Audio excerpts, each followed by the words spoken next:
a way of life for us at Finzy. Uh, there are multiple aspects, multiple models, multiple things that we have been disrupting, starting from creating a whole new segment. It was not a product or a feature that we built. It is creating a whole new segment that is what we pride upon in terms of innovating. So what we did was, for the investors, if you look at what was existing, there is high risk, high return, high volatility products, the equities, the real estate, some of those, or there is a low return, low risk, low volatility products, right? Your debt mutual funds, your fixed deposits, etc. But there's a big vacuum in between.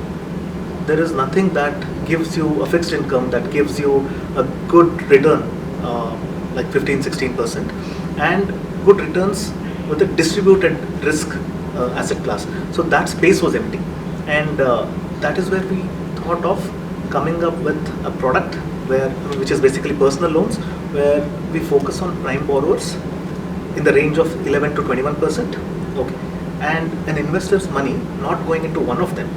Like for example, if I am investing a lakh of rupees and you need a lakh of rupees, on Finzy what happens is your investment gets diversified, of course with the investor's consent. So imagine it going into 20 people. So I'm investing 5,000 rupees in you and another 95,000 in 19 different people. So thereby, one is getting access to good borrowers. Second one is getting access to multiple people, and I'm getting returns on each month because you're going to pay an EMI now. So for the Indian consumers who are tired of paying EMIs, here is an opportunity to start earning the EMIs. So that way, from multiple facets, we started innovating. One is access to this new asset class, which gives investor access to retail folks like us. And then on the other side, imagine you wanting a loan of 1 lakh rupees or 2 lakh rupees, and very quickly getting 50, 60, 100 investors fund you. So it's on both sides, right? Your loan gets funded quickly, investors are able to access this and not expose a lot of money into one person. In fact, when we started this journey, right, we tried to answer this question. We said that what's going on, why is the pace of disruption, especially in the borrowing and lending space, not that fast like it's happening in the other areas that you mentioned. That is when we realized that you need to bring customer at the center of it. You need to bring in aspects of consumer empathy, right?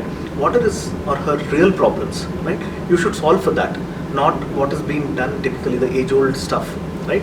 This is how the banking world or the financial world has been operating, and let's go ahead and try and do that a little more efficiently. That's not how you will solve the problem. When you talk to people, you get to know that it's not really the rate of interest that is very critical. For example, for a borrower, it is the hassle-free experience. It's the convenience.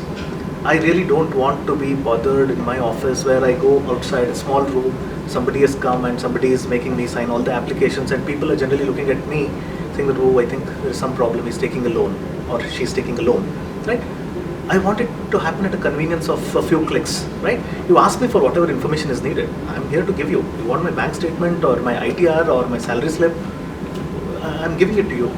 Your technology should be able to assess those things and tell me quickly whether I'll get a loan or not.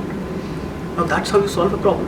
And this can be done when you bring them at the center of it. So we created these personas. We ideated over this. We spoke to multiple people. We did the interviews.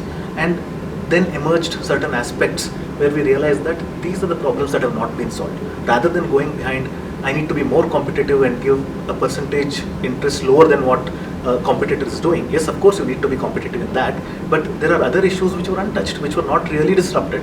So that approach of bringing consumer at the center of it and then using service design blueprint, what we do is we lay out the journey and we look at various touch points.